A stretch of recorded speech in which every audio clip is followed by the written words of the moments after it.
License to Drive, a 1988 film, gets a 6.7 on IMDb. Also, it's an hour and 30 minutes long. I figured at this current stage in my life, since I'm about to get my license again, I would talk about this movie. We have the Anderson family. We have Les, played by Corey Haim, who's in the process of getting his license, just like me. Yes, at 42, I'm just now getting my license renewed.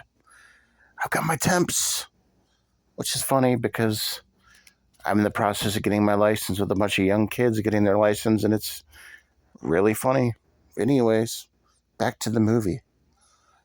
Basically, he has to take his driver's exam, which I have to do that next week. By this time that you see this video, I will have taken my driver's exam and hopefully have my license. Anyways, back to the movie. So he ends up failing his driver's test. He tries to convince his dad if he can still use his car, which is his grandpa's car, which is a Cadillac, expensive-ass Cadillac, or drive his dad's car, even though his dad doesn't know that he failed his driver's test to get his license. So he passes his driver's test, but he fails the written part, which is the part that I just completed last week. So he doesn't technically have his license, but he still wants to go out and adventure because he's obsessed. He's obsessed with this girl named Mercedes Lane. As you can see, there's a who's who of actors in this film. So he's obsessed with this girl, Mercedes Lane, and he wants to take her out on the town. He wants to woo her and whatnot. As they go to this party, and she's there with her boyfriend, Paulo. And Paulo's an asshole, so she decides to leave him and tells him he's got a date with Corey, also known as Les Anderson. So at this point, she wants to get away from Paulo.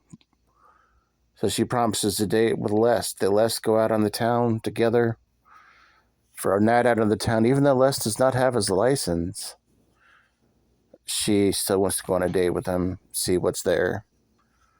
She doesn't know that. He doesn't have his license. He's the only one. He even keeps it from his friends.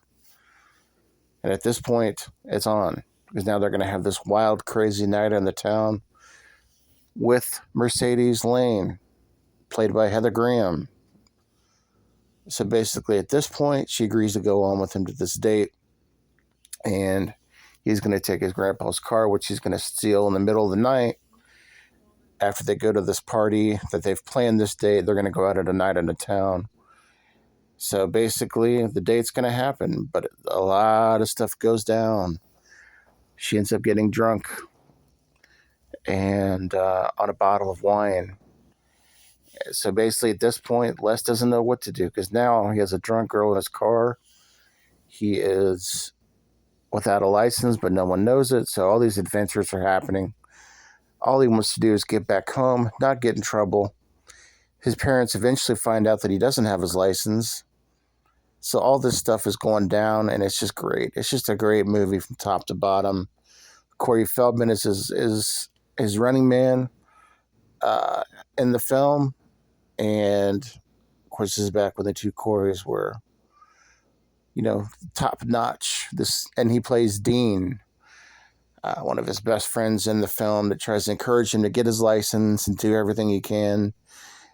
And they put her in the back of the trunk and go to some place called Archie's. Archie's is kind of like a mall setting. Meanwhile, she's in the back of his trunk still, and then shit just starts to go wild. So they go to Archie's, they go to this party, and then they get into a little bit of an accident. And there's a little dent in the car. So things just keep getting worse for old Les Anderson. And that is basically what happens in License to Drive. It is one of my favorite movies of all time. I thought with the current stage in my life, I talked about if this movie holds up. It still holds up to this day. Let me know your thoughts about License to Drive. I love the comedical parts in it. I think, if I'm not mistaken, Corey Haim improvised a lot of his lines. And it's just a really good movie overall. Let me know your thoughts on this Corey Haim film. And thank you for watching. And by the time you see this, I'll probably have my license. Catch up with you later. Thanks for watching the 80s Archives. This is Hobbs Horror. Let me know your thoughts. Does this movie hold up? Peace.